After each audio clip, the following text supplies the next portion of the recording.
साथियों, आप सभी का आर एस टेक्नो एजुकेशन में हार्दिक स्वागत है। आई होप कि आप सब बहुत अच्छे होंगे और बहुत अच्छे से आप लोगों की तैयारी भी चल रही होगी, क्योंकि बहुत सारे एग्जाम लगे हुए हैं।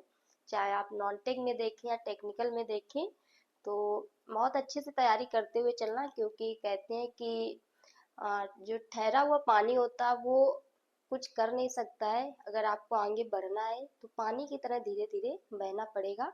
तो हम लोग देखते हैं उसी क्वेश्चन को कि ये जो क्वेश्चन दिए गए हैं कि सबसे हल्का तत्व जो होता है वो कौन सा होता है। तो हमारे पास चार ऑप्शन दिए गए हैं कि सबसे हल्का तत्व कौन सा होता है।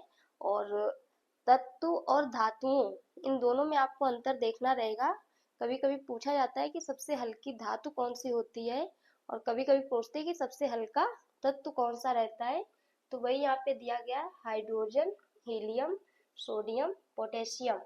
कि इसका जो राइट आंसर है, अगर आप लोगों को पता है तो आप जरूर कमेंट करके बताना कि सबसे हल्का तत्व यहाँ पे कौन सा दिया गया है।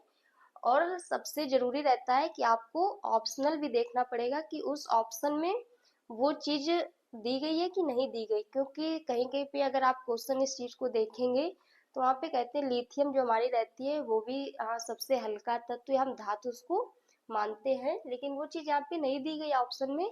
तो इन चार ऑप्शन में हम देखेंगे कि सबसे हल्का तत्व हमारा कौन सा रहता है।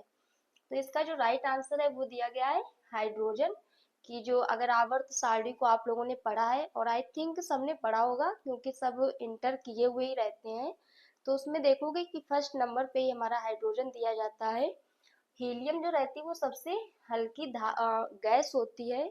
कि अगर जो हमारे बैलून रहते हैं और जो हमारे एरोप्लेन के जो टायर होते हैं, जो पहिए होते हैं, उसमें जो गैस भरी जाती है वो हीलियम ही भरते हैं।